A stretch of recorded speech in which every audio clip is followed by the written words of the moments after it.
Good morning. I'm Joya Das for TheStreet.com. The markets have opened mixed this morning despite some decent housing data. In economic news this morning, we do await word at 10 a.m. for consumer confidence figures to see if, in fact, the economy is on track.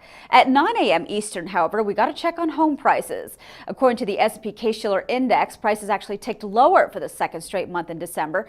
However, when you strip out seasonal factors, home prices in December actually rose 0.8%. Still, that number is below November's levels.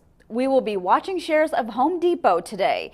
The home improvement retailer posted better than expected earnings in the fourth quarter, but disappointed on its forecast for the full year. Frigid temperatures across the country have really hurt sales.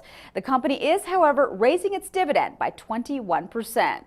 The spate of winter storms didn't spare Macy's either. While the department store retailer is generally a standout in the sector because of its strategy of tailoring merchandise to different markets, it missed Wall Street expectations with its fourth quarter figures.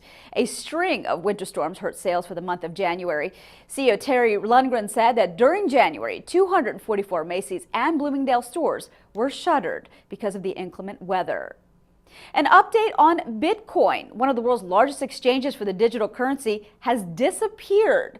The website for Mt. Gox is down, its founder can't be found, and protesters in Japan are clamoring that they have lost money.